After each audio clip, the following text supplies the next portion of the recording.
में एक बार मैं पानी भरने गई तो जो वो यादव होते हैं तो वहाँ पे मैं चबूतरे में चढ़ गई तो उनकी रस्सी डली थी तो मेरे पाँव धर गया।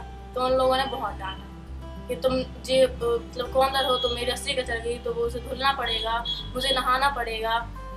तो मैंने कहा क्यों नहाना पड़ेगा? तो कहते क्या हुआ? तो मैं तो यादव हूँ तो मुझे तो नहाना पड़ेगा। मैंने कि ऐसा क्यों? तो कहती कि मैं यादव हूँ तो मैं तो नहाऊंगी, तो नीचे उतरो। मुझे नीचे उतार दिया, मुझे बहुत बुरा लगा। ऐसा थोड़ी ना होना चाहिए। समानता का अधिकार का मतलब यह है कि सबको एक समान सम्मान मिलना चाहिए, जिससे कि कोई में भेदभाव ना हो, हर तरीके से सम्मान मिलना चाहिए। वैसे मैं आज संविधान की समानता की बात करूंगी, जो कि हमारे गांव में नहीं है, कम है।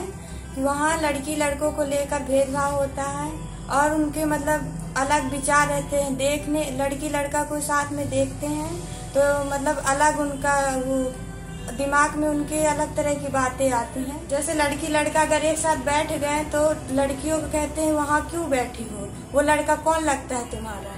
जरूरी नहीं है कि अगर वो कोई हमारा लगे तभी हम इसके साथ बैठ सकते हैं, क्योंकि वो हमारा भाई तो है। हम भले किसी जात का हो लेकिन हमारा भाई, जैसे हम है ऐसे वो भी है। हमें बिल्कुल छुआछूत का भेदभाव नहीं रखना चाहिए और ना ही जाति पात का। और पढ़ाई के लिए हमारे गांव में लड़के को पढ़ाते हैं लेकिन लड़कियों को नहीं पढ़ाया जाता। उन्हें थोड़ा बहुत पढ़ा देते, 5वीं तक स्कूल है, 8वीं तक वहाँ पढ़ा देते, फिर बाहर दूर जैसे स्कूल है तो वहाँ नहीं भेजते स्कूल पढ़ने जाने के लिए, क्योंकि कहेंगे कि वो लड़की है, रास्ता मतलब खराब है, लड़के इधर उधर नजर पड़ेगी लड़कियों के ऊपर। तो उनकी मतलब उन्हें स्कूल नहीं भेजा जाता, उन्हें घर का काम सौंप दिया जाता है कि घर का काम करे, अपने खेत में काम करे, रोजगार करे, और लड़के को पढ़ाया जाता है। ऐसा क्यों होता है? लड़की लड़के तो एक ही समान है। जैसे लड़का आता है जहाँ से वहाँ से लड़की भी आती है। हमें लड़की लड़कों को लेकर बिल्कुल भी नहीं भेदभाव। जैसे लड़का माँ बाप का नाम रोशन करेगा, वैसे लड़की भी पढ़ लिख कर कुछ बनेगी और अपने मम्मी पापा का नाम रोशन करेगी। जब मैं अपने गांव की स्कूल में पढ़ती थी, जो कि वहाँ 8वीं तक का स्कूल है, और दूसरे मोहल्ले में भी एक 5वीं तक का स्कूल है, तो उस मोहल्ले से हमारे स्कूल में 6वीं क्लास से नए बच्चे आते थे जिनको आगे पढ़ना होता। तो ज्यादा तो आते नहीं थे, एक आध आते थे। तो मैं 6वीं क्लास में, मैं 7वीं क्लास में थी, फिर एक लड़की 6वीं क्लास में आई जो वंशकार थी। तो कुछ लड़कियां हमारे साथ में पंडित की भी पढ़ती थी, पंडित समाज के, वो घर हमारे मोहल्ले में ही थे पंडित के। और जो हमारी दादी लोग थी तो वो उनकी अच्छी सहेली जाती आती थी वहाँ पे। तो वो लड़कियां उस वंशकार लड़की से नहीं छुपती थी, ना उसके साथ में बैठती थी, ना खेलती थी, ना उससे बात करती थी। लेकिन हम लोग ऐसा करते थे, हम 1-2 सहेलियां ऐसे थे, हमारी क्लास के लड़के भी कुछ ऐसे थे, हम लोग अच्छे घुले मिले रहते थे, खेलते थे, बैठते थे। पर वो पंडित की लड़की हम लोगों को बोलती, नहीं ये तो छोटी जात की है, इसके साथ में क्यों खेलती हूँ, मैं तुम्हारी दादी से बताऊंगी, ये सब बोलती थी। तो हमने बोला इंसान है वो तो, भगवान ने तो उसे भी बनाया है, समानता का अधिकार तो सबको है। क्योंकि हमारे यहाँ सर हैं जो बताते रहते थे कि अधिकारों के बारे में, तो हम लोग जानते थे। फिर कुछ यादव समाज की लड़कियां थी, वो अगर उससे छू लेती थी या गलती से टच हो जाती थी, धक्का लग जाता था कभी, तो वो घर जाके नहाया करती थी।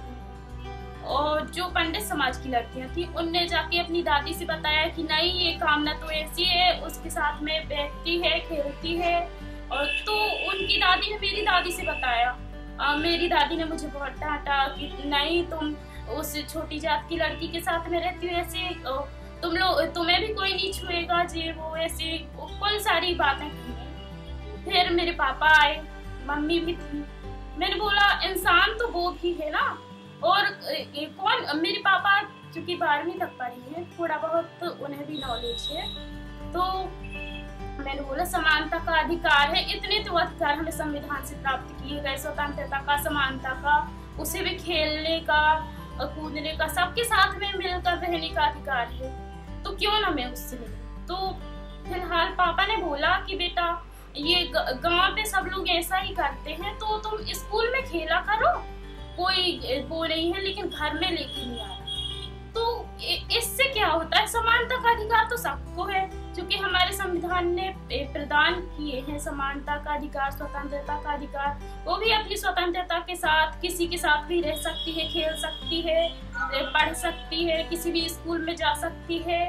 लेकिन नहीं, उसके साथ ये भेदभाव हो रहा था, उसके साथ चीजें समान अधिकार नहीं था। और जो हम लोग थे तो हम लोगों के साथ सब लोग रहते थे, लेकिन उस लड़की के साथ कोई नहीं रहता था, क्योंकि वो बहुत अच्छी थी, स्वभाव भी अच्छा था और होशियार भी थी, फिर भी उसके साथ कोई। और उसकी भी धारणा यही बन गई थी कि नहीं, हम छोटी समाज के हैं, हमें इनसे दूर रहना है।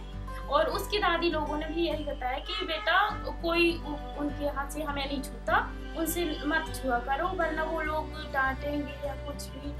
तो उसकी भी धारणा एक ऐसी बन गई थी। लेकिन फिर जब मेरे पापा ने ऐसा बोला कि तुम खेला करो स्कूल में सब, तो फिर अच्छे से हम लोग रहने लगे।